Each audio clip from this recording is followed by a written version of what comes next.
လောကလူတွေဟာတောကဖြစ်เสียတွေမဖြစ်ခင်ကလည်းကြိုတင်ပြီးတော့စိတ်တောကဖြစ်ကြတယ်ဖြစ်လာတဲ့အခါမှာလည်းပဲ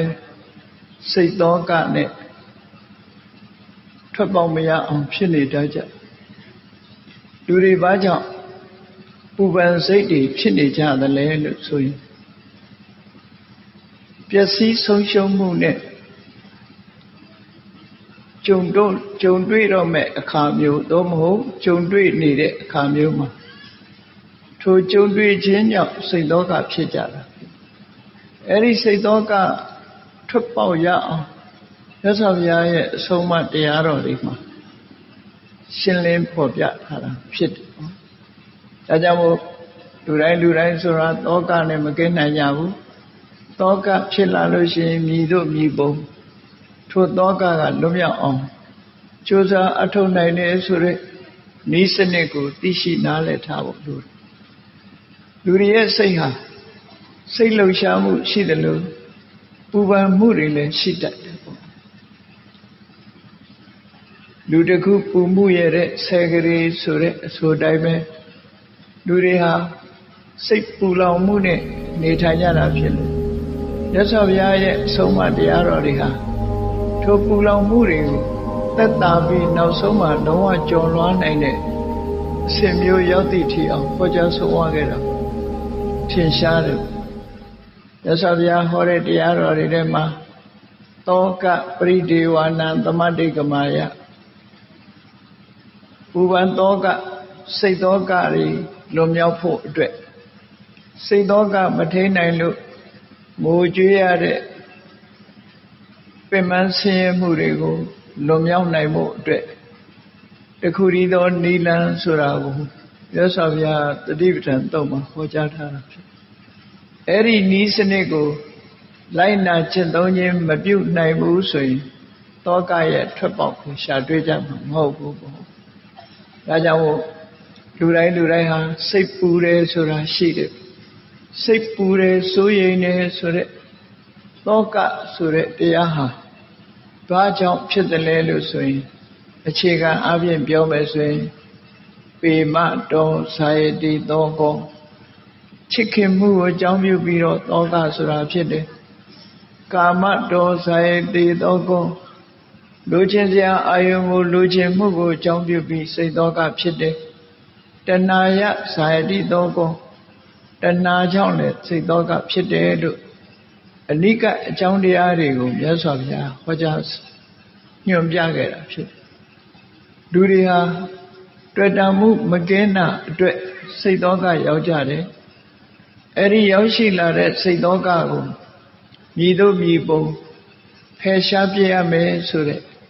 ဤစနစ်ကိုသိအောင်ကြိုးစားခြင်းဟာတရားကိုကျင့်ခြင်းပဲဖြစ်တယ်ပေါ့တရားကိုကြင်ကြံကြိုးကိုအထုတ်တဲ့အခါမှာမှန်ကန်တဲ့အတွေးနဲ့မှန်ကန်တဲ့စိတ်နဲ့သဘောထားတွေဟာများစွာအထောက်အကူပြု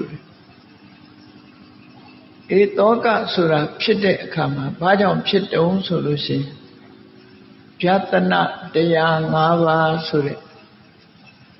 ပျက်စီးဆုံးရှုံးမှုနဲ့ကြုံတော့မဲ့အနေထားကြုံမှာကိုကြောက်ရွံ့ပြီးတော့လဲတောကဖြစ်တယ်မကြုံသေးခင်ကြုံမှာတွေးပြီးတော့လဲစိတ်ပူတတ်တယ်ကြုံနေတဲ့အခါမှာလည်းပဲစိတ်ပူတတ်တယ်ကြုံပြီးသွားတဲ့နောက်မှာလည်းပဲစိတ်ပူလောင်တတ်တယ်ပေါ့အဲ့ဒီစိတ်ပူမှုတောကတွေဟာဆင်ញင်တုံတရားနဲ့ဖယ်ရှားပြစ်လို့လည်းရနိုင်တယ်ပေါ့မြတ်စွာဘုရားမပွင့်ခင်ကပညာရှိသူတော်ကောင်းတွေဟာတောကကိုဖယ်ရှားတဲ့နည်းနဲ့ရှင်တဲ့ပူလောင်မှုတွေကိုရှင်းပြနိုင်ကြတယ်သို့တော့တခဏမြတာတောကကိုရှင်းနိုင်ကြတော့လေထာဝရစိတ်ထဲကနေရှင်းထုတ်နိုင်ခြင်းမရှိဘူးထာဝရရှင်းထုတ်နိုင်တဲ့ဤစနစ်ကိုမြတ်စွာဘုရားပွင့်မှသာဟောကြားဆုံးမှသိရတာဖြစ်တယ်ပေါ့ပညာရှိသူတော်ကောင်းတွေဟာ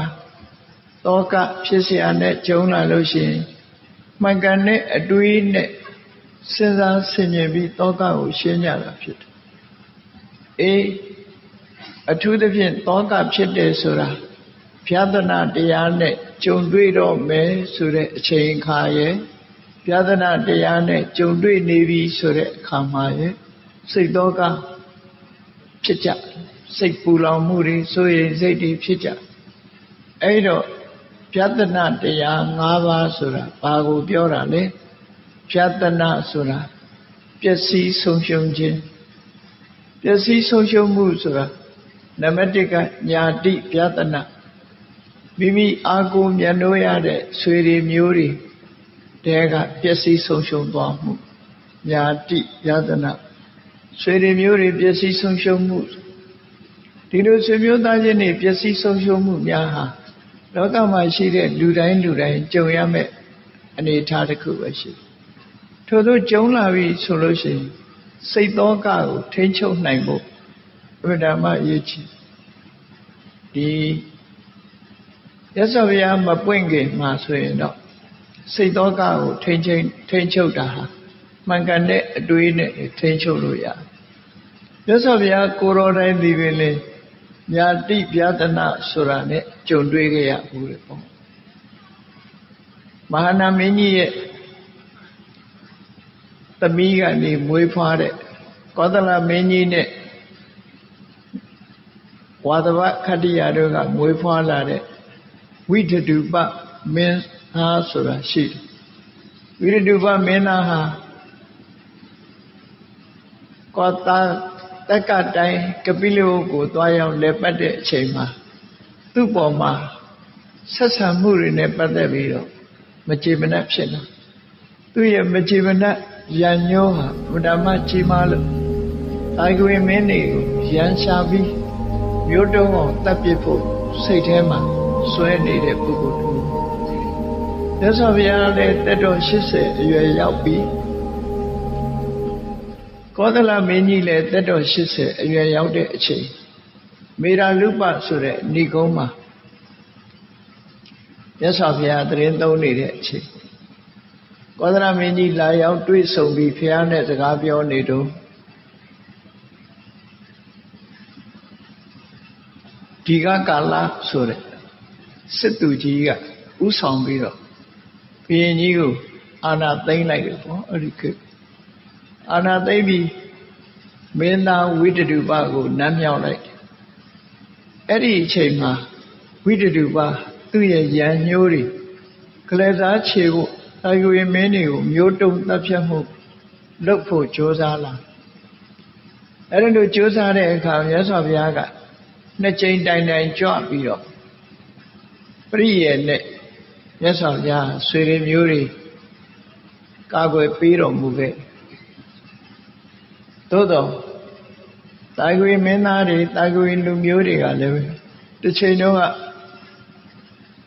စုပေါင်းပြီးတော့မကောင်းမှုအကုသိုလ်တွေလုပ်ခဲ့တာဖြစ်တယ်အဲ့ဒီအကုသိုလ်ကံရဲ့အကျိုးကိုတော့မြတ်စွာဘုရားကိုယ်တိုင်ကလည်းတားဖို့မဖြစ်နိုင်ဘူးဒါကြောင့်မြတ်စွာဘုရားဥပိ္ပခာရှုလိုက်ဒီချိန်မှာဝိတ္တုပဆိုတဲ့ကောသလမင်းဟာတာဂဝေတို့ရဲ့တက္ကတိုင်းကိုဝင်ရောက်ကျူးကျော်တိုက်ခိုက်ပြီးတော့တာဂဝေနေမျိုးတုံးအောင်တပ်ပစ်ခဲ့တယ်မြတ်စွာဘုရားတက်တော်ရှင်ရှားရှိနေတဲ့အချိန်တာဂဝေမင်းကြီးအများပြားလာတဲ့တာဂဝေမင်းကြီးဟာဝိတ္တုပရဲ့ကျူးကျော်စစ်မှာတပ်ပွဲအသက်ခံရတာဖြစ်တယ်ပေါ့အဲ့ဒါလိုအသက်ခံရတာဟာတာမန်ပုဂ္ဂိုလ်တွေဆိုရင်ညာတိပြဿနာလို့ခေါ်တယ်ဆွေတွေမျိုးတွေရဲ့ပျက်စီးမှုနဲ့ကြုံတဲ့အခါစိတ်သောကတွေဖြစ်ကြမြတ်စွာဘုရားသခင်ကိုရမြတ်ကတော့ဓမ္မတန်ဝေကလို့ခေါ်လောကကြီးရဲ့သဘာဝကိုဆင်ញင်သင်္သာပြီးသင်္ခါရတွေပေါ်မှာရှက်ရွံ့ခြင်းလို့ဆိုတဲ့ဥတ္တပအတိဉာဏ်ဖြင့်စဉ်းစားဆင်ခြင်ပြီးတော့လောကရဲ့သဘာဝကိုဆင်ခြင်စဉ်းစားပြီးတန်ဝေကဖြစ်တော်မူတာသာရှိတယ်။တောကဆိုတာမဖြစ်ခဲ့ဘူးပေါ့။လောကလူတွေဟာ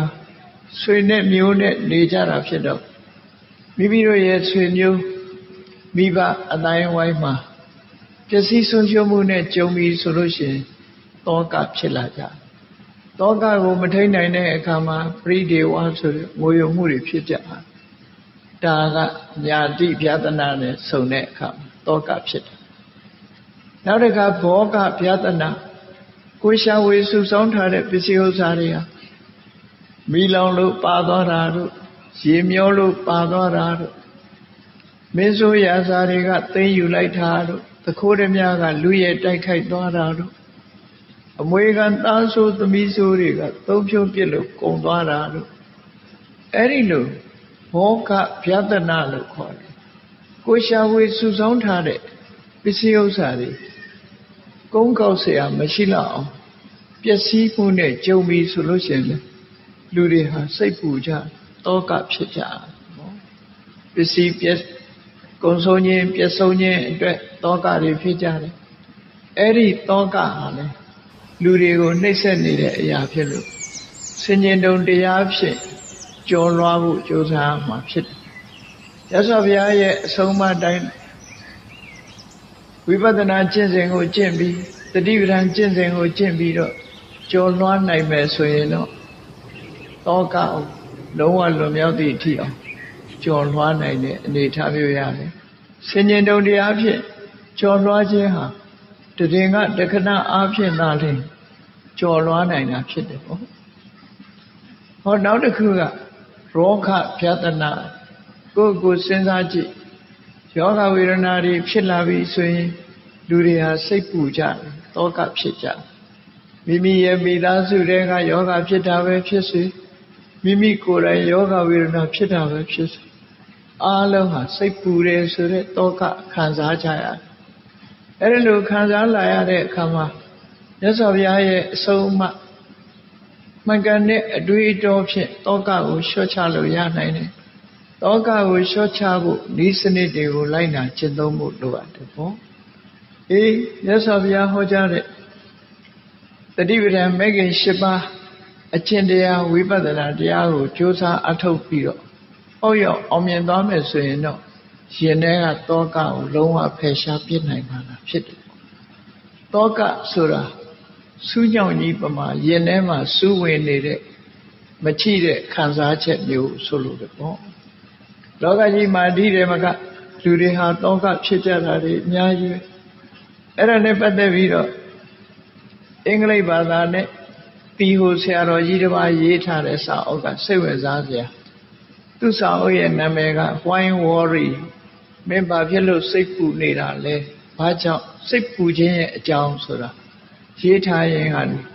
စိတ်မပူအောင်ဖြေပြောင်းနည်းတွေကိုရှင်းလင်းဖော်ပြထားတာရှိတယ်။မြတ်စွာဘုရားရဲ့အဆုံးအမထဲမှာ worry လို့ခေါ်တဲ့စိတ်ပူလောင်မှုတွေစိတ်သောကတွေဖယ်ရှားနိုင်တဲ့နည်းစနစ်တွေဟောကြားထားလို့လောကကြီးမှာစိတ်မပူတဲ့လူမျိုးဆိုတာလည်းမရှိဘူးစိတ်မပူတဲ့လူဆိုတာလည်းမရှိဘူးစိတ်ပူစရာမရှိတဲ့ဘဝဆိုတာလည်းမရှိဘူးဒါကြောင့်မလို့ဒီစိတ်ပူစရာတွေကထွက်ပေါက်ဆိုတာကြွတင်ပြီးတော့စဉ်းစားဆင်ခြင်ပြီးစိတ်ပူမှုတွေကိုလျှော့ချဖယ်ရှားပြဖို့ဟာအရေးကြီးတယ်ဒါကြောင့်မို့စိတ်သောကကိုဖယ်ရှားခြင်းဆိုတာမြတ်ဗုဒ္ဓရဲ့အဆုံးအမတွေမှာထင်ထင်ရှားရှားဟောကြားဆုံးမထားတာရှိဟောအဲ့ဒီဟောကြားဆုံးမထားတာတွေကိုနှလုံးသွင်းဆင်ခြင်ခြင်းဖြင့်စိတ်သောကလျှော့ချနိုင်ကြတယ်နောက်ဗျာဒနာတရားနှစ်ခုကတော့ဘာလို့ဆိုရင်သီလဗျာဒနာနဲ့ဒိဋ္ဌိဗျာဒနာကိုကျင့်သီလပြက်ပြားသွားတာဟာလေစိတ်ပူစရာကောင်းတယ်ဒိဋ္ဌိဗျာဒနာအမြင်တွေပျက်စီးသွားတာမှန်ကန်တဲ့အမြင်တွေပျက်စီးသွားပြီးအယူဝါဒဖောက်ပြန်သွားတာလည်းစိတ်ပူစရာကောင်းသို့သောတမ္မာပုထုဇဉ်ပုဂ္ဂိုလ်တွေဟာကိုချင်းသီလပြပြခြင်းကြောင့်စိတ်ပူတဲ့သူမရှိသလောက်ရှားတယ်အမြင်ဖောက်ပြန်သွားခြင်းကြောင့်မှားယွင်းတဲ့အမြင်ကိုလက်ခံမိခြင်းကြောင့်စိတ်ပူသွားတဲ့ပုဂ္ဂိုလ်ဆိုတာလည်းမရှိသလောက်ရှားကြ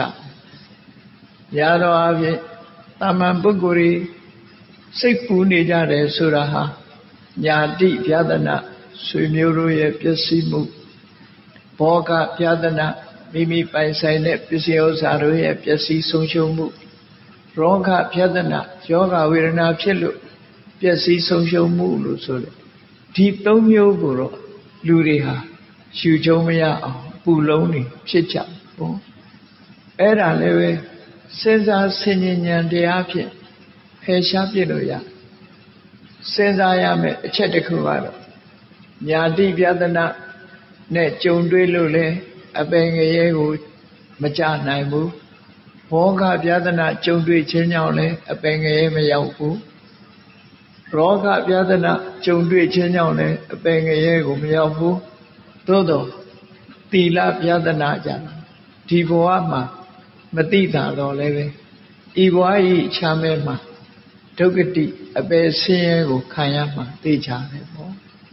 ဒိဋ္ဌိပြဒနာဆိုတာတန်တရားထဲမှာတဝဲလဲလဲနဲ့ဆင်းရဲဒုက္ခတွေကြုံမှုအတွက်သိချဒါကြောင့်သီလပြဒနာဒိဋ္ဌိပြဒနာဟာတဘဝသာဒုက္ခပေးမှာမဟုတ်ဘဲနဲ့ဘဝဆက်တိုင်းဆက်တိုင်းဒုက္ခပေးတဲ့ပျက်စီးမှုဖြစ်သည့်အတွက်ကြောင့်သီလပြဒနာနဲ့ဒိဋ္ဌိပြဒနာဆိုတဲ့နှစ်ခုကိုတော့အရေးကြီးမဖြစ်အောင်ထိမ့်သိမ်းဆောက်ရှောက်ကြမှာဖြစ်တယ်အေးယာတိပြဒနာဆိုတာလဲရှောင်လွှဲလို့မရဘူးဘောဂပြဒနာဆိုတာလဲရှောင်လွှဲလို့မရဘူးရောဂပြဒနာဆိုတာလဲရှောင်လွှဲလို့မရဘူးရှောင်လွှဲလို့မရလို့ကြုံတွေ့လာလို့ရှိရင်လေသူတို့ဒီပြဒနာတရား၃ပါးဟာဒီဘဝမှာသာဒုက္ခပေးနိုင်တာဖြစ်တယ်ဒါကြောင့်မို့ဆင်ញဉဏ်ဖြင့်မိမိရဲ့စိတ်သောကပဲရှာစိတ်သောကဆိုဒီမှာဒေါမနတလို့ခေါ်တဲ့စိတ်ရဲ့ခံစားမှုတစ်မျိုးပဲဖြစ်တယ်အဲဒီစိတ်ရဲ့ခံစားမှုဆိုတဲ့ဒေါမနတဝေဒနာဟာဒေါသဆိုတဲ့တရားနဲ့ရှင်တွဲပြီးတော့ဖြစ်လာတယ်ဒေါသဆိုတဲ့တရားနဲ့ရှင်တွဲဖြစ်လာတဲ့စိတ်ခံစားမှုဟာလူတွေကိုရှင်ထဲမှာပူလောင်နှိပ်စက်တတ်တဲ့သဘောတရားရှိတယ်ပေါ့အဲဒီတော့ရှေးကပညာရှိတွေဟာဘောဂပြဒနာနဲ့ကြုံတွေ့တာတို့ယာတိပြဒနာနဲ့ကြုံတွေ့တာတို့ရောဂပြဒနာနဲ့ကြုံတွေ့တာတို့အဲ့ဒါလို့ကြုံတွေ့လာပြီဆိုလို့ရှိရင်တော့မှန်ကန်တဲ့အတွေးတွေးတော်ဆင်ញင်သုံးသပ်ခြင်းဖြစ်ဒီတောကစိတ်တောကလျှော့ကြကြဖြစ်တယ်ဟောတောကဆိုတာလူတွေကိုယူတတ်သွားစေနိုင်လောက်အောင်ပြင်းထန်တယ်ပဒါစာရီရဲ့တောကဟာအယူတယ်မဘဝကိုရောက်သွားစေတယ်ပေါ့ဒီတောကပဒါစာရီအယူတယ်မဘဝရောက်တယ်လို့ပဲခိတာဂေါရမီရဲ့သားပေါ်သားကလေးတည်ဆုံးသွားသည့်အတွက်ကြောင့်ဖြစ်ပေါ်လာတဲ့တောကဟာလည်းပဲယူတဲ့ဘဝကိုရောက်သွားတာဖြစ်တယ်ဒါကြောင့်မို့လို့တောကကြောင့်ဖြစ်လာတဲ့အယူအနှံဘဝတောကကိုမထိန်နိုင်ဘူးဆိုရင်အယူဘဝမှာဆက်လက်ပြီးတော့နေဖြစ်သွားနိုင်တယ်ပဒါစာရီဆိုတာအလုံးကြားဥကြတဲ့အတိုင်းစင်စင်ရဲရဲတောနဲ့ထဲမှာအားကိုးရမယ်ကိုယ့်ရဲ့ခင်မွန်းတွေကလည်းတည်ဆုံးတယ်မွေကြိုက်လို့တည်တာသားလေးနှစ်ယောက်ကိုလဲဆွဲပြီးလာရင်ချောင်းတစ်ခုကိုဖြတ်ကူးတဲ့အခါမှာသားငယ်လေးကိုဟိုဘက်ပို့သားကြီးလေးကိုပြန်ခေါ်ဖို့အလားမှာသားငယ်ကလေးကိုစွန့်ချီသွားတယ်သားအကြီးကသူ့ခေါ်တယ်မှတ်ပြီးရေထဲဆင်းလာမိခင်လှုပ်တဲ့ပုဂ္ဂိုလ်ကရေလေကောင်ကနေပြီးတော့စွန်ကိုလှမ်းអော်ပြီးလက်ခုပ်တီးခြောက်ထားကိုသားအကြီးကသူ့ခေါ်တဲ့ထင်ပြီးရေထဲဆင်းတဲ့အခါအရှိန်အဟုန်နဲ့စီးဆင်းနေတဲ့ချောင်းရည်ကတိုင်မျောသွားလို့သူဟာတူရီဖြစ်သွားလမ်းမှာနေပဲအာကိုရတဲ့ခင်မွန်းယောက်ျားလူမမေသားငယ်လေးနှစ်ဦး၃ယောက်ဆုံးရှုံးသွားတဲ့အခါမှာသူ့မှာဖြေစရာလေးကြံသေးတယ်အိမ်မှာအမေရှိတယ်အဖေရှိတယ်မောင်ရှိတယ်အဲ့ဒီအမေအဖေမောင်လေးနဲ့တွေ့ဖို့ကြိုးစားပြီးလာလိုက်တဲ့အခါမှာသူလမ်းမှာကြုံတွေ့ခဲ့တဲ့အမှန်တန်ကြီးမားတဲ့မိုးမုန်တိုင်းကြီးကလေမုန်တိုင်းတိုက်ခြင်းမိုးတွေရွာချခြင်းဆိုတာကြောင့်သူ့ရဲ့မိဘနှစ်ပါးနဲ့မောင်လေးဟာအိမ်ပြိုကျပြီးတော့သေဆုံးသွားကြတယ်ဆိုတဲ့သတင်းကိုကြားလိုက်တဲ့အချိန်မှာသူ့မှာယူချုံမရစိတ်သောကဖြစ်ပြီးအယူတယ်ဘဝကိုရောက်သွားခဲ့တာဖြစ်တယ်ဟောမြတ်စွာဘုရားနဲ့တွေ့တဲ့အခါကျတော့မှသောကကိုဖြေဖို့နီးလန်းကိုမြတ်စွာဘုရားကဟောကြားဆုံးမလိုက်မှသူဟာ မိမိရဲ့စိတ်မူရင်းစိတ်ကိုပြန်လည်ရရှိပြီးနောက်ဆုံးမှာတော့ယဟန္တာမကြီးဘဝကိုရောက်ရှိသွားခဲ့တယ်ပေါ့အဲ့ဒါလို့မြတ်စွာဘုရားနဲ့တွေ့လို့ဘုရားရဲ့အဆုံးအမတရားတော်တွေကိုအပြည့်အဝရတဲ့အခါမှာစိတ်သောကတွေကိုဖယ်ရှားနိုင်ကြဒီကနေ့ခေတ်မှာထိုကဲ့သို့သောကဖြစ်เสียတွေကျုံလာပြီဆိုရင်ထို့တွေရောဘယ်လိုစဉ်းစားကြမလဲญาတိပြဒနာနဲ့ကျုံရင်ဘောဂပြဒနာနဲ့ကျုံရင်ရောဂပြဒနာနဲ့ကျုံမယ်ဆိုရင်တို့တွေရောဘယ်လိုသောကကိုဖယ်ရှားပြစ်ကြမလဲဘယ်လိုတားဆီးကြမလဲဆိုတာမြတ်စွာဘုရားရဲ့အဆုံးအမတစ်ခုကိုနာခံမှတ်သားပြီးတော့မိမိတို့ဘဝမှာလက်တွေ့ကျင့်သုံးနိုင်အောင်မှတ်သားထားပြီးဆင်ခြင်သုံးသပ်တတ်ဖို့လိုအပ်တယ်ပေါ့950ဇတ်ထဲမှာမဏိကုန္ဒလဇတ်ဆိုတာရှိတယ်အဲ့ဒီမဏိကုန္ဒလဇတ်350ဇတ်မြောက်အဲ့ဒီမဏိကုန္ဒလဇတ်သောကကိုဘယ်လိုထိန်းနေဆိုတာသောကကိုဘယ်လိုဖယ်ရှားတယ်ဆိုတဲ့ဤစနစ်ကိုရှင်းပြထားတာဖြစ်လို့မှတ်သားထိုက်တဲ့အရာတစ်ခုဖြစ်တယ်ပေါ့အဲ့ဒီတုန်းကသောကကိုဖြေရှင်းနိုင်တဲ့ပုဂ္ဂိုလ်ဟာနန်းကျဘယင်ဘဝရောက်သွားတော့လည်းပဲစိတ်သောကမဖြစ်တဲ့ဗာရဏသီမင်းရဲ့နှလုံးသွင်းကိုဘုန်းကြီးတို့တွေမှတ်သားထားကြအောင်ဖြစ်တယ်ကာတိတိုင်းနဲ့ကောသလတိုင်းဆိုတာဆက်ဆက်ပြီးတော့နေ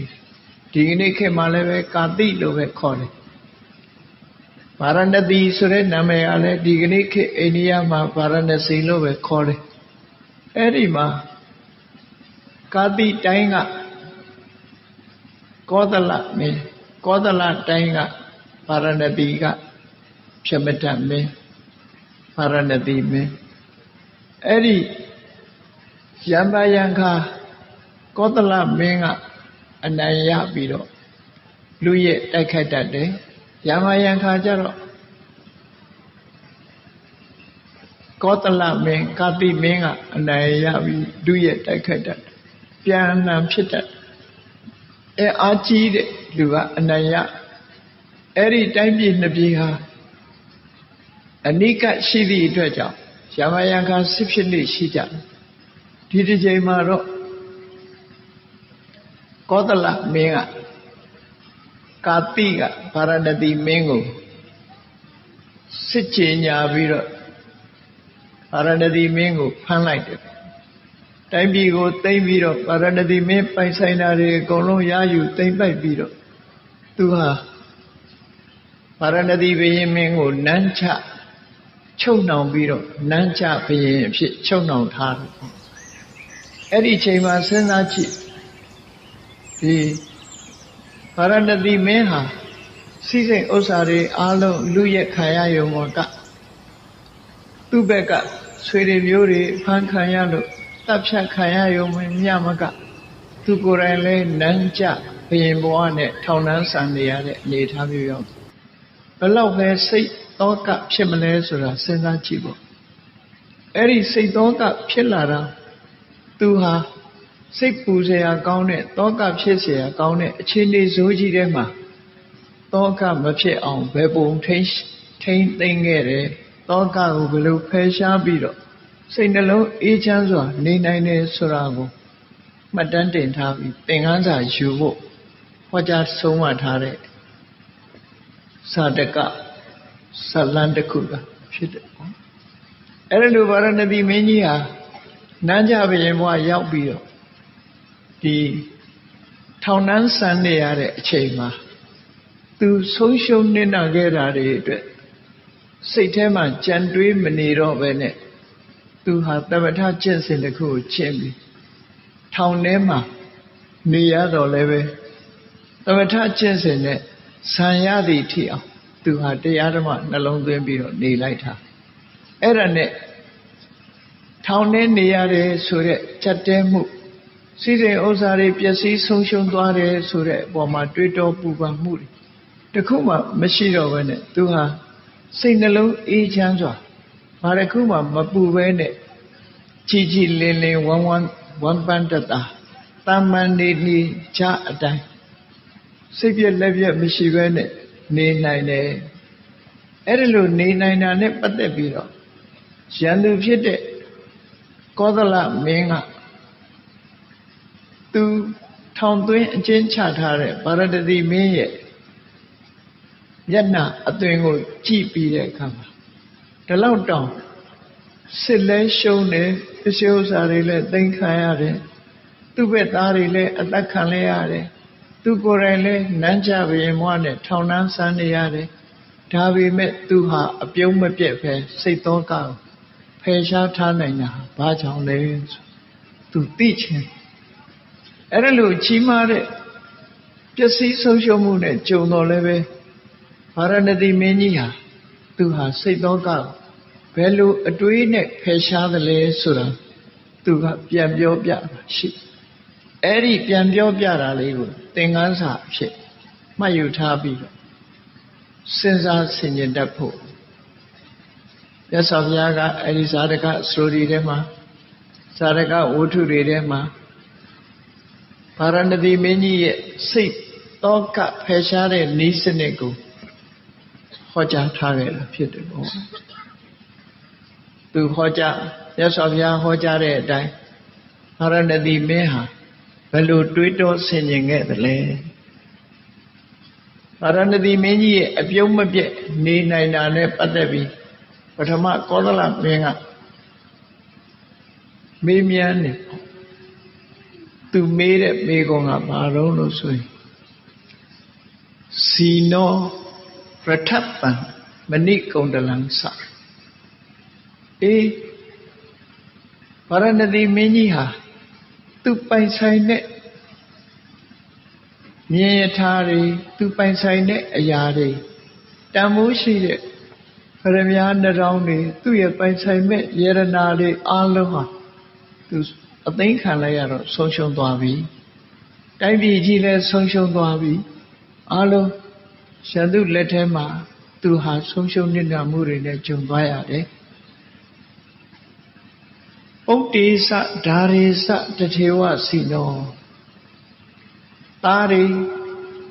နော်ကျင်ယာတွေအားလုံးဟာသူဟာဆုံးရှုံးသွားတယ်အားလုံးဟာအဖမ်းခံလိုက်ရတော့အားလုံးဟာဒုက္ခရောက်ပြီးသားတဲ့ကွယ်မရတဲ့ကွယ်ဆိုတာဖြစ်သွားတယ်တပေတုဘောခေတုအသေးတကေတုသူပိုင်ဆိုင်တာမှန်သမျှဘာတစ်ခုမှမကြံအကုန်လုံးကောသလဘင်းကသိမ်းယူလိုက်တာဖြစ်တယ်သူ့မှာလက်ဖွားခြေဖွားပဲကြံတော့အဲ့ဒါလို့ရှိသမျှပစ္စည်းတွေအကုန်လုံးအသိမ်းခံလိုက်ရအဲ့ဒါလို့အသိမ်းခံလိုက်ရလို့ပျက်စီးမှုတွေ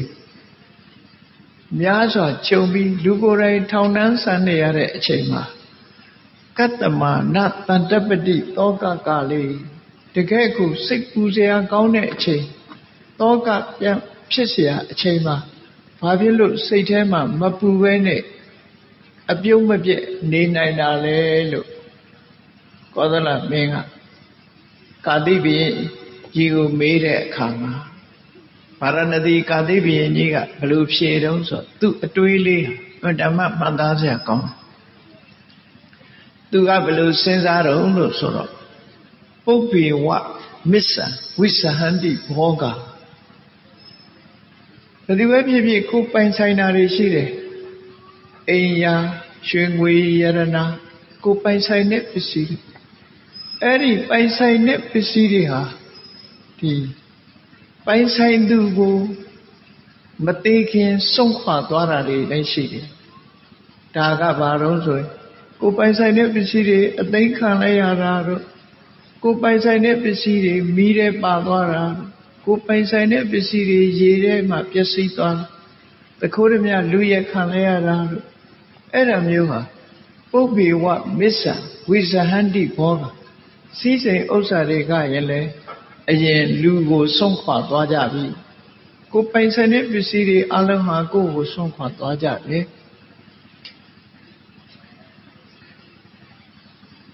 မစ္ဆောဝါတေပုဗ္ဗတရံဇဟန္တိသို့မဟုတ်ပစ္စည်းဥစ္စာတွေကိုလူကရင်လည်းဆုံးခွာသွားကြ တချို့ဆိုလို့ရှိရင်ဓမ္မချမ်းသာတော့လည်းပဲအစည်းရင်ဖြစ်ပြီးတော့မိသားစုဆုံးရှုံးသွားကြသိဆုံးသွားကြအဲ့ဒါကြတော့သူချမ်းသာတဲ့များတွေသူဒီတိုင်းထားပြီးတော့ဘဝကိုအဆုံးသတ်သွားတာအဲ့ဒါမစ္စောဝတိဥပဒရံဇဟန္တိဆိုလိုတဲ့အဓိပ္ပာယ်ကပစ္စည်းကတော့လဲလူကိုစွန့်လူကတော့လဲပစ္စည်းကိုစွန့်လူနဲ့ပစ္စည်းဟာဒီနှမျိုးကလွဲပြီးတော့ဘယ်တော့မှအိုးစားကွဲမှမရှိဘူးအိုးစားကွဲတာဒီနှမျိုးနဲ့ပဲအိုးစားကွဲသွားဘယ်သူပဲဖြစ်ဖြစ်တနေ့ကြာလို့ရှိရင်နော်ပစ္စည်းကတော့လဲလူကိုစွန့်လူကတော့လဲပစ္စည်းကိုစွန့်ဆိုပြီးစဉ်းစားဆင်ခြင်လိုက်မယ်ဆိုရင်လူတိုင်းဟာနော်ဒီနည်းနဲ့ပစ္စည်းဥစ္စာတွေဆုံးရှုံးကြဖြစ်တယ်ပေါ့လူကတော့လဲပစ္စည်းဥစ္စာကိုစွန့်ပစ္စည်းဥစ္စာကိုတော့လဲလူကိုစွန့်ပြီးတော့ကွဲကွာသွားသည်မြဲပဲဖြစ်တယ်ဆိုတဲ့လောကသဘာဝကိုစဉ်းစားကြည့်ရအဲ့တော့ပစ္စည်းပိုင်ရှင်တဲ့ပုဂ္ဂိုလ်ကလည်းပဲထာဝရမဟုတ်ဘူးသူပိုင်တဲ့ပစ္စည်းတွေကလည်းထာဝရမဟုတ်ဘူးတခဏမျှတာပိုင်ဆိုင်တယ်လို့ပြောရတာတွေဖြစ်တယ်အချိန်မရွေးဒီပစ္စည်းတွေကိုထားပြီးသွားရမယ်သို့မဟုတ်ပစ္စည်းတွေကတော့လည်းကိုယ့်ကိုခွဲသွားနိုင်တယ်ဆိုတဲ့သဘောတရားကိုစိတ်စဉ်ကိုဆင်ញင်သုံးသပ်ကြည့်အတ္တတတာဘောခိနောကာမကံလိုချင်စရာတွေကိုလိုချင်တတ်တဲ့တမန်ပုဂ္ဂိုလ်တွေဟာဘယ်အရာပဲဖြစ်ဖြစ်စီးစိမ်ဥစ္စာတွေဟာလူကလည်းမမြဲဘူးကိုပိုင်ဆိုင်တဲ့ပစ္စည်းတွေကလည်းမမြဲဘူးပစ္စည်းပိုင်ဆိုင်သူကလည်းထာဝရမဟုတ်ဘူးဒါကြောင့်မို့လို့ဘယ်လိုပဲဖြစ်ဖြစ်တနေ့တစ်ချိန်ကြလို့ရှိရင်ကိုပစ္စည်းတွေကလည်းကိုနဲ့ခွဲသွားမယ်ကိုကတော့လည်းပစ္စည်းတွေထားပြီးထွက်သွားမယ်ဆိုတဲ့အနေထားမျိုးတစ်ခုဟာဧကံဒိဋ္ဌမြေကြီးလက်ခမလွယ်ကြုံကြရမှာပဲဆိုတဲ့အတွေးဟာမှန်ကန်တဲ့အတွေးတစ်ခုပဲဖြစ်တယ်အဲ့ဒီအတွေးနဲ့တောကကိုဖယ်ရှားလို့ရတယ်လို့ဒီလိုဆိုလို့နော်တတ္တမနသောစာမဟံတောကကာလိဒီသဘောတွေကိုအပြန်လှန်နှစ်ဖူးလက်တဲ့ဆင်ញင်သုံးသပ်ထားသည့်အတွက်ကြောင့်သူဟာတောကမဖြစ်ဘူးတဲ့ပစ္စည်းဥစ္စာကတော့လဲငါ့ကိုစွန့်မယ်ငါကတော့လဲပစ္စည်းဥစ္စာကိုစွန့်သွားရမယ်ငါနဲ့ပစ္စည်းဆိုတာတခုမှမြဲတာမရှိဘူးလို့ဒီအမှန်တရားကိုဆင်ញင်သုံးသပ်ခြင်းဖြင့်နှလုံးသွင်းဆင်ញင်ထားခြင်းဖြင့်တောကသူကကြိုတင်ပြီးတော့မဖြစ်အောင်ဟန်တာပယ်ရှားထားနိုင်တယ်ဒါလွယ်လေးနော်လွယ်လေးစဉ်းစားတတ်ဖို့အဲ့လိုလွယ်လေးစဉ်းစားထားသည့်အတွက်ကြောင့်ဘလောက်ပဲဒုက္ခရောက်ဘလောက်ပဲဆုံးရှုံးနစ်နာမှုတွေနဲ့ကြုံလောကရဲ့သဘာဝတရားကိုဆင်ញင်သုံးသပ်ပြီးတဲ့အခါမှာစိုးရိမ်တောကကိုရင်ထဲကဖယ်ရှားပြစ်နိုင်ခဲ့တယ်ဒီလိုဆိုတာပေါ့နော်အံ့ဩဖွယ်ရာဗာရဏသီကာတိမင်းကြီးဟာသူ့ရင်ထဲမှာရောက်နေတဲ့တောကသူကိုယ်တိုင်နန်းကြဘရင်ဘဝရောက်သွားပြီးပျက်စီးဆုံးရှုံးမှုတွေကြီးကျယ်ကြုံရတော့လည်းပဲစိတ်အေးလက်အေးထောင်ထဲမှာနေနိုင်တာဟာဒီအတွေးတွေကြောင့်မှန်ကန်တဲ့အမြင်တွေကြောင့်နေနိုင်တာဖြစ်တယ်လို့သူ့ကိုဖန်ဆီးထားတဲ့ကောသလမင်းကြီးကိုရှင်းပြခဲ့တာဒါဟာလက်တွေ့အားဖြင့်ဘုန်းကြီးတို့တွေလည်းဆင်ញင်သုံးသပ်ပြီးတော့သင်ခန်းစာယူရမယ်အတွေးမှန်ပဲဖြစ်တယ်ပေါ့သူစဉ်းစားပုံလေးတစ်ခုဆက်ပြီးတော့ပြောတယ်နော်လောကကြီးကပဲရာမမမြဲဘူးဆိုတာနဲ့ပတ်သက်ပြီးတော့သူဆက်ပြီးတော့ဘယ်လိုပြောတော့ဆိုဥဒေတိအာပုရတိဝေတိစာစန္ဒောအထံတပိတဝါနပလေတိသူရိယောလူတိုင်းတွေ့နေကြတာပဲကောင်းကင်ကလာပြီချိန်မှတက်ထွန်းလာတဲ့လာပြီဝန်းကြီးနေ့စဉ်နဲ့အမျှနန်းတဲ့ပိုင်းမှာထွက်ပေါ်လာတဲ့နေဘယ်အရာဟာထာဝရရှိတယ်လဲဆိုစဉ်းစားကြည့်နေဟာထွက်လာပြီးတဲ့အခါမှာအနောက်တောင်ဆုံးကိုဝင်ရောက်ပြီးတော့ပျောက်ကွယ်သွားတာပဲ လောကကြီးကိုအလင်းပေးနေတဲ့နေမင်းကြီးဟာလည်းပဲပေါ်လာပြီးတဲ့နောက်ပျောက်သွားတယ်ဆိုတဲ့လောကရဲ့သဘာဝကိုမလွန်ဆန်ဘူးလဘိနေမှာထွက်ပေါ်လာတဲ့လဘိဝန်းကြီးဟာလည်းပဲထွက်လာတဲ့အချိန်ကနေစပြီးတဖြည်းဖြည်းနောက်ဆုံးမှာပျောက်ကွယ်သွားတာပဲဆိုလိုတာကသင်္ခါရတရားဆိုတာဘယ်ရာမှမမြဲဘူးဖြစ်လာပြီးရင်ပျက်စီးခြင်းနဲ့ဆုံးသတ်တယ်နေဟာထွက်လာခြင်းဝင်ခြင်းမှာပဲဆုံးသတ်မယ်လဟာလည်းပေါ်ထွက်လာပြီးတဲ့နောက်ပျောက်ကွယ်သွားခြင်းမှာပဲဆုံးသတ်တယ်ဆိုတဲ့ဒီအတွေးမျိုးလေးကိုတွေးပေးတာနော်ဝိထိတာမယတတ္တုကလောကတာသူပြောပြတာသူကိုဖန်ဆီးချုံနှောင်ထားတဲ့မင်းကိုသူပြောတာငါဟာလောကကြီးရဲ့သဘာဝကိုသိထားတယ်လောကကြီးရဲ့သဘာဝကိုငါသိထားလောကကြီးဆိုတာဘယ်အရာမှမတည်မြဲဘူးဖြစ်လာပြီးရင်အပြည့်ဆိုတာရင်ဆိုင်ရမှာဖြစ်တယ်ဆိုရက်လောကကြီးရဲ့သဘောကိုငါသိထားပြီးဖြစ်တယ်တတ္တမဟာနာသောစာမိတောကကဒါကြောင့်မို့တောကဖြစ်เสียအချိန်နဲ့ကြုံတော်လည်းပဲငါဟာတောကလုံးဝမဖြစ်ဘူးလို့ရဲရဲဝံ့ဝံ့ဖြေဆိုနိုင်ခဲ့တာပဲဖြစ်တယ်ပေါ့အေးရှားရုအာနာစိစိန်ဥစ္စာတွေကိုလူယူပြီးတော့ပိုင်ဆိုင်တဲ့ဘုရင်ကြီးကိုထောင်သွင်းအကျဉ်းချထားတဲ့ကောသလမင်းကြီးဟာကာတိမင်းဗာရဏသီမင်းရှင်းပြတဲ့စကားကိုကြားရတဲ့အခါမှာသူဟာသူ့အမှားကိုဝန်ချတောင်းပန်ပြီးတော့ဗာရဏသီမင်းကြီးကိုပြန်ပြီးတော့သူ့စီးစိမ်ဥစ္စာတွေကိုပြန်လီအနှင်းပေးတယ်လို့ဒီထဲမှာဆိုထားတယ်အဲ့ဒီမှာဗာရဏသီမင်းကြီးကကာတိဘုရင်နဲ့ပတ်သက်ပြီးတော့ကောသလမင်းနဲ့ပတ်သက်ပြီးတော့ဆုံးမဩဝါဒဆက်ပြီးတော့ပေးတယ်လောကမှာအုပ်ချုပ်တဲ့ခေါင်းဆောင်ပုဂ္ဂိုလ်မင်းဆိုရာဇာဆိုတာဟာဒီစဉ်စဉ်စားစားလှုပ်တဲ့နေဆိုတာကိုပြောဘာကြောင့်ကောသလမင်းကကာတိတိုင်းကိုဝင်ရောက်ကျူးကျော်တိုက်ခိုက်ရတယ်လေလို့ဆိုလို့ရှိရင်ဗာရဏသီမင်းရဲ့အမှုတန်းအမတ်တယောက်ဟာဗာရဏသီမင်းကြီးရဲ့နန်းတွင်မှာမဟုတ်တာလုပ်သည့်အတွက်ကြောင့်ဟောက်ပြန်မှုတွေကြောင့်ဗာရဏသီမင်းကြီးကသူ့ကိုယာဓုချပြီးတော့ယာဓုဖြုတ်ပစ်လိုက်တာကိုအညှိုးထားပြီးကောသလမင်းထံဝင်ရောက်ခစားပြီးဗာရဏသီမင်းကိုတိုက်ခိုက်လူမင်းကိုနမ်းချပြီးတော့သိမ့်ပိုက်ဖို့သွေးဆောင်ဖြားရောက်ပြီးသူကဥဆောင်ပြီးတော့လှုပ်ခဲ့တာဖြစ်တယ်ဗာရဏသီမင်းကြီးရဲ့အကျိုးအကြောင်းတွေကိုအလုံးသိတယ်ဗာရဏသီရဲ့ရှိုးဝှက်ချက်တွေအလုံးသိတယ်သူကဥဆောင်ပြီးတော့စစ်ပွဲကိုဆင်နွှဲပြီးဗာရဏသီမင်းကိုအကျဉ်းသားအဖြစ်ကိုပို့ပေးခဲ့တာဟာအဲ့ဒီရံဘက်လှုပ်တဲ့အမတ်ဆိုးကြောင့်ပဲဖြစ်တယ်ပေါ့ဒါကြောင့်မို့ဒီလိုစိတ်တွေသဘောထားတွေမှန်ကန်ပြီးတော့မြင့်မြတ်တဲ့ဗာရဏသီမင်းကိုသူဟာနမ်းချခဲ့တာမှားယွင်းတယ်လို့ဆိုပြီးသူကိုယ်သူပြန်လေတောင်းပန်ပြီးတော့ထိနှန်းကိုပြန်အပ်ပြီးပိုင်ဆိုင်သမျှတွေကိုပြန်လီရခင်တိုင်းပေးခဲ့တာဖြစ်အဲ့ဒီအချိန်မှာမင်းနှစ်ပါးဟာသစ္စာဂရိပြုပြီးတော့ဗာရဏသီမင်းကြီးကပညာရှိပိပိတတကောသလမင်းကိုသူကဆုံးမဩဝါဒပေးတယ်အဲ့ဒီဆုံးမဩဝါဒပေးတာဟာ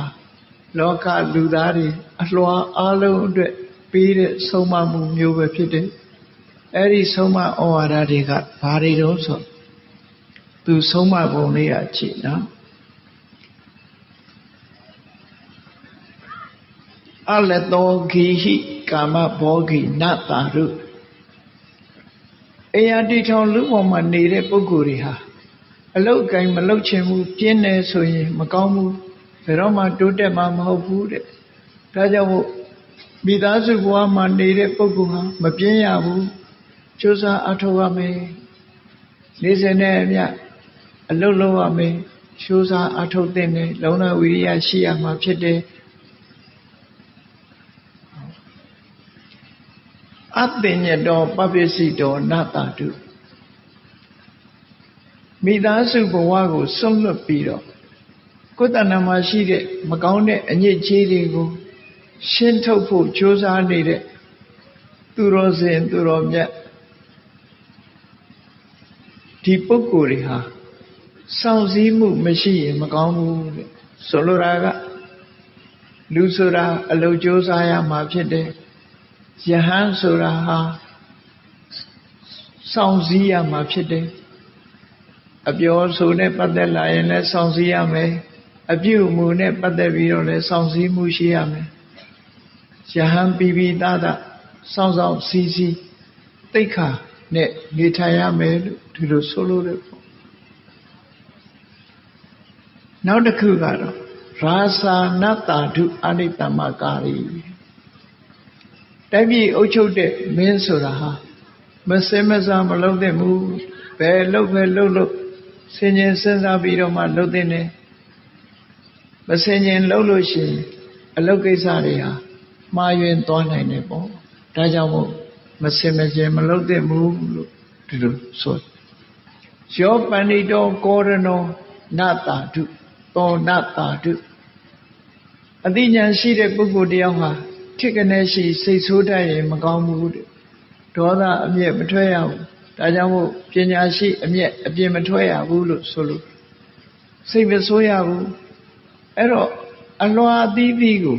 ဆုံးမတဲ့စကားပေါ့တာမန်မိသားစုဘဝမှာနေတဲ့လူတွေဟာမပြင်းရဘူးကြိုးစားအထောက်ရမယ်ယဟန်ဘဝရောက်ရှိနေကြတဲ့ယတိယဟန်ဘဝမှာနေထိုင်ကြတဲ့ပုဂ္ဂိုလ်တွေဟာစောင့်စည်းမှုရှိရမယ်စောင့်စည်းမှုရှိရမယ်တိုင်းပြည်အုပ်ချုပ်တဲ့မင်းတွေဟာဘာလို့အမတ်တမဲ့မဆုံးဖြတ်ဖဲနဲ့တည်တည်ချာချာလေးလာစူးစမ်းဆင်ခြင်ပြီးတော့မှလုပ်သင့်တယ်ပညာရှိဖြစ်လို့ရှိရင်ထိကနေရှိစိတ်ဆိုးတာမျိုးမဖြစ်စေရဘူးလို့ဒီလိုဆုံးမဩဝါဒပေးပြီးတဲ့အခါမှာသောတလမင်းကြီးကိုထပ်ပြီးတော့တတိပေးတဲ့စကားကဘာတော့လို့ဆိုလို့ရှိရင်နိတ္တမခတ္တိယောဂိရာတိုင်းပြည်အုပ်ချုပ်တဲ့မင်းဆိုတာဘယ်တော့ပဲဖြစ်ဖြစ်အရာခတ်သိမ်းကိုကိုယ်တိုင်စူးစမ်းလေ့လာပြီးတော့မှဆုံးဖြတ်ရမယ်လုပ်ရမယ်တစ်ဖက်သားပြောတာနဲ့ထားမလုပ်ရဘူးအားလုံးဟာလောကမှာဘုရင်ကိုခေါင်းဆောင်တဦးကိုကပ်ပြီးတော့ဒီအခွင့်အရေးယူတဲ့ပုဂ္ဂိုလ်တွေကအများကြီးရှိတယ်သူတို့ပြောစကားနဲ့လက်ခံပြီးတော့မဆုံးဖြတ်ရဘူးမိမိကိုယ်တိုင်ဆင်ញင်သုံးသပ်ရမယ်လို့ဆိုလိုတယ်နိတ္တမခတ္တိယောဂိရာတိုင်းပြည်အုပ်ချုပ်တဲ့မင်းဟာဘယ်အလုပ်ကိုလုပ်လို့တည်တည်ချာချာစစ်ဆေးဆုံးဖြတ်ပြီးမှလုပ်တဲ့နယ်လုပ်ရမှာဖြစ်တယ်နာနိတမ္မထိတံပတိဘယ်တော့မှမစင်စားမစင်ញင်မဲနဲ့အစောတလဲအမိတ်ချမှတ်တာမျိုးလောကံဆောင်ရတာမျိုးမလုပ်သင့်ဘူးတဲ့နိတမ္မကာရိနောရာဇယသောကိဋ္တိသဝတ္တတိဘယ်ကိစ္စပဲဖြစ်ဖြစ်ဆင်ခြင်တုံတရားနဲ့ပြောရင်လည်းလက်လွတ်စပယ်မပြောဘူးလုပ်ရင်လည်းလက်လွတ်စပယ်မလုပ်ဘူးအလုံးတည်တည်ချာချာစိတ်စိတ်ဆက်ဆက်ပြောရင်လည်းပြောသင့်မှပြောတယ်လုပ်ရင်လည်းလုပ်သင့်မှလုပ်တယ်အတိညာနဲ့ဆင်ញင်သုံးသပ်ပြီးမှလုပ်တဲ့ပုဂ္ဂိုလ်ဟာအချမ်းရံစည်းစိမ်ခုံသတင်းတွေဟာတိုးတက်လာနိုင်ပါတယ်ဒီဘဝတွေပဲကြီးပွားတိုးတက်နိုင်ပါတယ်လို့သူ့ကိုဖမ်းဆီးပြီးထောင်သွင်းချတဲ့ရန်သူမင်းကိုဗာရဏသီမင်းကြီးကအခုလိုဆုံးမဩဝါဒပေးခဲ့တာဖြစ်တယ်ပေါ့အဲ့ဒါဟာလောကမှာလိုက်နာကျင့်သုံးရမယ်ဒီသင်္ကန်းစာတစ်ခုပဲဖြစ်တယ်ဒီဇာလန်းကိုမြတ်စွာဘုရားဟောပြီးတဲ့အခါမှာဗာရဏသီမင်းကိုနန်းချကျူးကျော်တိုက်ခိုက်ခဲ့တဲ့ကောသလမင်းဟာတခြားပုဂ္ဂိုလ်မဟုတ်ဘဲနဲ့ညီတော်အာနန္ဒာတစ်ချိန်တုန်းကညီတော်အာနန္ဒာအလောင်းပဲဖြစ်ခဲ့တယ်စဉ်းစားဆင်ញင်ဉာဏ်ဖြင့်တောကကိုဖယ်ရှားနိုင်တဲ့အပြုံးမပြတ်နေနိုင်တဲ့ပါရဏသီမင်းကြီးကတော့ဘ မြတ်စွာဘုရားအလောင်းတော်ပဲဖြစ်တယ်လို့ဇတ်တော်ကိုဒီလိုပေါင်းပြီးတော့မြတ်စွာဘုရားဟောကြားဆုံးပါတယ်ဘဝဆိုတာစဉ်းစားကြည့်ဘဝဆိုတာတဦးနဲ့တဦးဟာအပြန်အလှန်ယမယံခါယံသူဖြစ်လိုက်ယံခါမယံခါမိတ်ဆွေဖြစ်လိုက်ယမယံခါသားအဖဖြစ်လိုက်ယမယံခါအမေနဲ့သမီးဖြစ်လို့ဖြစ်အဲ့ဒါလို့ဘဝဆိုတာတန်တရားထဲမှာကျင်လဲနေကြတာဖြစ်တယ်ဟောကျင်လဲနေကြတာဖြစ်သည့်အတွက်ကြောင့်တူသီခံခြင်းခွင့်လွှတ်ခြင်းဆိုတာနဲ့အေးဒီဘဝမှာငါတို့ဟာရန်သူဆိုတာဖြစ်နေပြီမဲ့တစ်ချိန်လုံးကမိသားစုမှာဖြစ်ချင်ဖြစ်ခဲ့မှာဖြစ်တယ်အမှန်တန်ရှိလျားတဲ့ဘဝခရီးမှာမိဖို့မိခင်မဖြစ်ဘူးတဲ့အမျိုးသမီးဖခင်မဖြစ်ဘူးတဲ့အမျိုးသားညီကိုမောင်နှမမတော်ဘူးတဲ့ပုဂ္ဂိုလ်မရှိဘူးလို့သူတို့ဆိုဒါကြောင့်မို့ဘုသူ့ပေါ်မှာမုန်းတီးခြင်းဆိုတဲ့စိတ်တွေမထားပဲမေတ္တာသက်ဝင်ချစ်ခင်လို့တူပေါ်မှာတူမေတ္တာထားပြီးဆက်ဆံနိုင်ကြမယ်ဆိုလို့ရှိရင်လောကကြီးဟာငြိမ်းချမ်းသွားမှသာဖြစ်တယ်အေးတရားချစ်ခင်သူတော်စင်ပြိဿပေါင်းတို့မိမိတို့တဏ္ဍာမှာစိတ်သောကဆိုတာများဖြစ်လာခဲ့လို့ရှိရင်အခုလိုမှန်ကန်တဲ့စဉ်းစားမှုတွေနဲ့စဉ်းစားကြရမှာဖြစ်တယ်ပစ္စည်းဥစ္စာဆုံးရှုံးလို့ကြုံလာတဲ့အခါမျိုးမှာဆိုရင်အေးလောကကြီးတဲ့သဘာဝဟာမမြဲဘူးပစ္စည်းကတော့လဲလူကိုစွန့်လူကတော့လဲပစ္စည်းကိုစွန့်ဒီနှမျိုးဟာတစ်မျိုးမျိုးပဲဖြစ်လာမှာပဲဖြစ်တယ်ကောင်းကင်ကနေမင်းကြီးဟာလဲပေါ်ထွက်လာပြီးရင်ပျောက်ကွယ်သွားရတာပဲလာမင်းကြီးဟာလဲပေါ်ထွက်လာပြီးတော့ပျောက်ကွယ်သွားရတာပဲလောကရဲ့သဘာဝဟာဖြစ်ပြီးရင်ပြတ်သွားတယ်ဆိုတဲ့လောကသဘာဝအတိုင်းဒါတွေကိုလိုက်ပြီးတော့စိတ်သောကရောက်နေလို့ရှိရင်တို့တွေပါပူလို့ဆုံးနိုင်မှာမဟုတ်ဘူးစိတ်သောကရောက်เสียမဟုတ်ဘူးလို့မှန်ကန်တဲ့အတွေးတွေတွေးပြီးဆင်ញင်သုံးသပ်ခြင်းဖြင့်သောကကိုဖယ်ရှားပြနိုင်တာဖြစ်ပါလေတရားချစ်ခင်သူတော်စင်ပြိဿပေါင်းတို့မိမိတို့ရဲ့ရင်ထဲနှလုံးထဲမှာပူလောင်တဲ့သောကဒီနည်းဖြင့်လျှော့ချနိုင်ပြီးနောက်ဆုံးသောကလွန်မြောက်နိုင်တဲ့ဤစနစ်ကတော့တတိပဒံကျင့်စဉ်မဂ္ဂင်၈ပါးအကျင့်တရားကိုကျင့်ကြံအားထုတ်ခြင်းသာဖြစ်တယ်မဂ္ဂင်၈ပါးအကျင့်တရားကိုကျင့်ကြံကြိုးကိုအားထုတ်ခြင်းဖြင့်ရှင်တွဲမှာ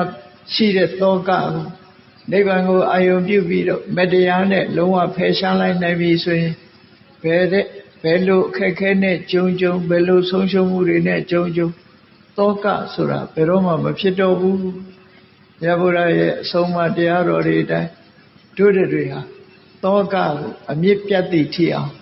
ဝိပဿနာကျင့်စဉ်ကိုကျင့်ကြံကြိုးကိုအားထုတ်ခြင်းဖြင့်ဖယ်ရှားကြရမှာဖြစ်တယ်လို့ကိုယ်စီသဘောကျပြီးမြတ်ဗုဒ္ဓရဲ့အဆုံးအမတိုင်းလိုက်နာကျင့်သုံးနိုင်ကြပါစေကုန်သတည်း